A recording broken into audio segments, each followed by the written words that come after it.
Taller Computus. Sesión 4. Primeros pasos de la literatura infantil. Gimnasia cerebral. El elefante.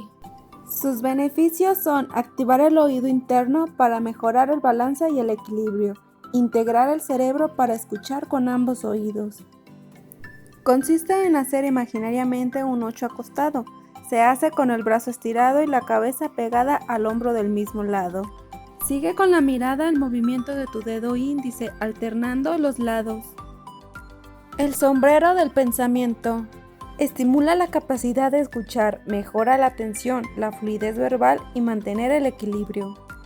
Pon tus manos en los oídos y juega a desenrollarlas o quitar las arruguitas, empezando desde el conducto auditivo hacia afuera. Para saber más. El desarrollo que trajo la revolución industrial significó que los niños trabajaran cada vez menos. En ese momento se comenzó a dar importancia a que los niños fueran a la escuela y surgieron las primeras publicaciones infantiles. En 1744, John Newbery publica en Inglaterra un libro considerado como uno de los primeros libros dirigidos exclusivamente a los niños con el objetivo de entretenerlos. Otras novelas de esa época como Robinson Crusoe 1719 y Los viajes de Gulliver 1726 fueron escritas inicialmente para adultos, pero apropiadas con el paso del tiempo por niños y jóvenes. A comienzos del siglo XIX, con la influencia del romanticismo, la fantasía y la imaginación, los libros infantiles comenzaron a ocupar un rol más importante. Es así como en 1812 los hermanos Grimm publicaron su libro Cuentos de la infancia y del hogar, famosísima colección que contenía algunas de las historias clásicas más conocidas de todos los tiempos, como La Caperucita Roja, La Bella Durmiente y Hansel y Gretel. Algunos años después, y no muy lejos de ahí, Hans Christian Andersen publicaría su primera colección de cuentos de hadas para niños, presentando al mundo la historia de Pulgarcita y la Sirenita, entre otros títulos que ya son tradicionales. Metaficción. Un video de Isabella Checa Ramia. ¿Qué es la metaficción? El prefijo meta significa más allá, por lo tanto la palabra metaficción significa ficción más allá de la ficción.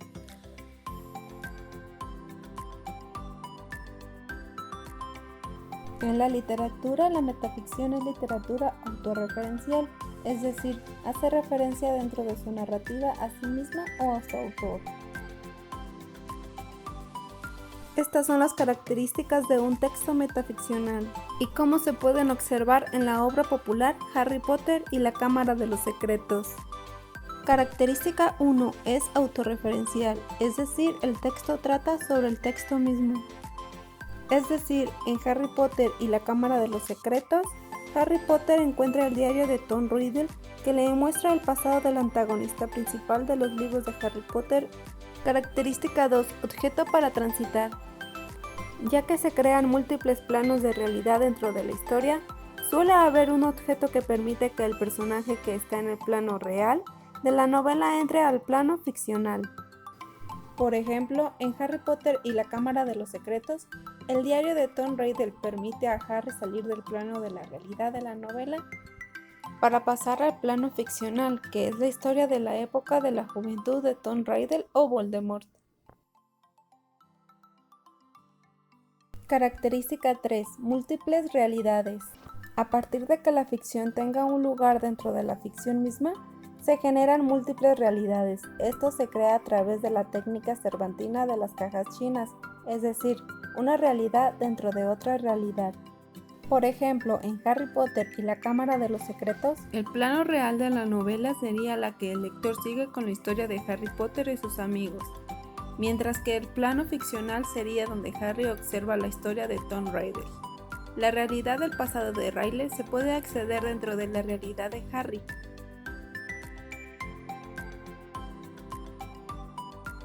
Actividad de escritura. Toma un cuento clásico y reescríbelo, ubicándolo en otra época y en otro lugar. Por ejemplo, ¿qué hubiera pasado si Caperucita Roja se haya perdido en la ciudad o en el llano en lugar del bosque? ¿Qué pasaría si la Bella Durmiente se despierta en el año 3000 y en el planeta Marte? Cuento. Hola, ¿cómo están? ¿Escuchan Armario de Cuentos? Yo soy Mari Carmen y el día de hoy vamos a leer Sol, Luna y Thalía, del escritor italiano Giambattista Basile. Este relato pertenece al libro El Pentamerón o Cuento de los Cuentos, una colección de cuentos de hadas populares publicada de manera póstuma en Nápoles en 5 tomos de 1634 a 1636. Sol, Luna y Thalía, un cuento de hadas de tradición oral, es la base de las siguientes versiones conocidas como el cuento de hadas de la Bella Durmiente, versión de Perrault de 1697 y los hermanos Grimm en 1812. Bien, dicho esto, damos inicio. Sol, Luna y Thalía. Había una vez un gran señor que, después de que tuvo una hija llamada Thalía, hizo venir a los sabios y a los adivinos de su reino para que le predijesen su destino. Aquellos, después de varios conciliábulos, llegaron a la conclusión de que correría un gran peligro a causa de una espina de lino. Por este motivo, el rey prohibió que en su casa entrase lino o cáñamo o cosas parecidas para evitar este mal presagio. Pero cuando Thalía ya era grandecita y estaba mirando por la ventana, vio pasar a una vieja que hilaba, y como no había visto jamás una rueca ni un uso, y todo aquel rodar le divertía mucho, sintió tal curiosidad que salió fuera y cogiendo la rueca con la mano, empezó a tirar del hilo. Pero para desgracia suya, se le clavó una espina de lino en la uña y cayó muerta a tierra. La vieja, al ver lo que había sucedido, echó a correr escaleras abajo. Y el pobre padre, después de haber visto el desgraciado suceso y después de haber pagado con un barril de lágrimas este cubo de vino amargo, la depositó en el mismo palacio que estaba en medio del campo, y la dejó sentada en un sillón de terciopelo, bajo un baldaquino de brocado, y cerrando la puerta abandonó para siempre aquel palacio, después de un dolor tan grande, para olvidarse por completo de todos los recuerdos de esa desgracia. Pero, pasado cierto tiempo, a un rey que iba de caza se le escapó un halcón, que entró volando por la ventana de aquel palacio, y viendo que no volvía al reclamo, el rey hizo que llamasen a la puerta, creyendo que allí viviría alguien. Pero después de haber golpeado un buen rato, el rey hizo que trajesen una escalera de vendimiador, y él mismo en persona quiso escalar aquella casa para ver qué había dentro, y después que entró y recorrió todo, se quedó estupefacto al ver que no había nadie. Finalmente llegó a una estancia donde estaba Thalía, víctima de aquel encantamiento, y el rey apenas la vio, creyendo que durmiese, la llamó, pero viendo que no se despertaba por más que la tocase y gritase, deslumbrado por su belleza, la llevó en brazos hasta el lecho, y allí cogió los frutos del amor. Y luego la volvió a dejar colocada y regresó a su reino, donde no se volvió a acordar en mucho tiempo de aquello que había sucedido. Ella, después de 9 meses, dio a luz a 2 niños, un niño y una niña, que parecían 2 joyas con piedras preciosas, y que atendidas por 2 hadas, les pusieron a los pechos de la madre. Y como intentaban mamar y no encontraban el pezón, se agarraron a su dedo y tanto chuparon que sacaron la espina, y así fue como Thalía se despertó de su gran sueño. Y al ver aquellas 2 joyas a su lado, se los puso al pecho y los crió como a su propia vida. A todo esto, ella no sabía qué le había sucedido y cómo se encontraba sola dentro del palacio y con 2 hijos a su lado, sin ver que nadie le trajese de comer. Pero he aquí que el rey, que se había vuelto a acordar de Thalía con el pretexto de ir de caza, fue en su busca y la encontró despierta y con 2 hermosas criaturas, por lo que sintió una alegría loca. Refirió a Thalía lo que había sucedido y así quedaron muy amigos y estrecharon los lazos de amistad, quedándose el rey algunos días con ella y con ellos.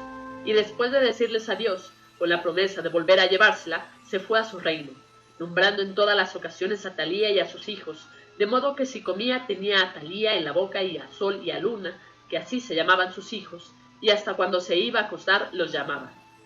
La mujer del rey, sospechando algo, por la larga duración de la casa del marido, al oír nombrar tanto a Thalía y a Luna y a Sol, se puso con fiebre, no causada por una insolación, y llamando al secretario le dijo: «Escucha, hijo mío, estás entre la espada y la pared, entre la jamba y la puerta, entre el bastón y la prisión.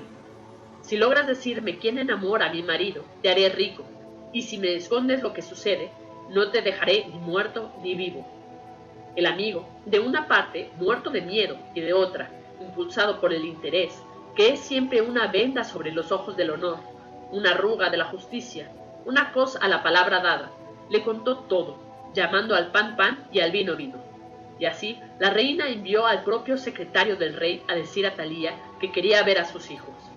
Y ella los mandó con una profunda alegría, ya que el corazón de Medea ordenó al cocinero que los degollase, y después de haber confeccionado diversos platos guisados, que se los diese para comer al pobre marido. El cocinero, que era compasivo, al ver aquellas 2 bellas manzanitas de oro, tuvo compasión de ellas y se las confió a su mujer para que las escondiese, y preparó 2 cabritillos con más de 100 salsas diferentes. Y cuando llegó el rey, la reina, con gran placer, hizo que le trajeran los manjares, y mientras el rey, muy satisfecho, decía: «Oh, qué bueno es esto, a la manera de la alfusa, y qué gustoso es esto otro, por el alma de mi abuelo. Come, come, porque comes de lo tuyo». El rey 2 o 3 veces no prestó atención a este estribillo, pero finalmente, al ver que la música continuaba, respondió: «Ya lo sé que como de lo mío, porque tú no has traído nada a esta casa». Y levantándose airado, se fue al campo, sin alejarse mucho para desahogar su cólera. Pero entretanto, la reina, todavía no satisfecha por lo que había hecho, llamó al secretario e hizo que llamase a Thalía, con el pretexto de que él la esperaba. Y ella, al instante, acudió deseosa de ver a sus 2 luceros, sin saber que le esperaba el fuego. Pero cuando llegó delante de la reina, ésta, con un semblante de Nerón, con lengua viperina, le dijo: «Sea bienvenida, señora Troyeta. Ya veo que eres tú ese andrajo de lujo, aquella mala hierba con la cual disfruta mi marido. ¿Eres tú esa tunanta que me da tantos quebraderos de cabeza? Ale, que ya has llegado al purgatorio, donde te haré pagar todo el daño que me has hecho». Thalía, al oírla, empezó a disculparse, diciendo que no había sido culpa suya, y que el marido había tomado posesión de su territorio mientras ella estaba dormida. Pero la reina no quiso oír excusa alguna, e hizo que encendiesen dentro del patio del palacio un gran fuego, y ordenó que la quemasen en él. Thalía, que vio que la cosa era inminente, se arrodilló delante de ella y le rogó que, al menos, le diese el tiempo necesario para despojarse de sus vestidos. La reina, no tanto por piedad de la pobre joven como por recuperar aquellos ricos vestidos recamados de oro y perlas, dijo: «Quítatelos, te concedo esa gracia». Y Thalía empezó a desvestirse de toda su ropa, y cada vez que se quitaba algo, gritaba mucho, así después de haberse quitado la capa, la falda y la chaqueta. En el momento de quitársela en agua, gritó por última vez, mientras la arrastraban para pasar por los agujeros de la braga de Caronte.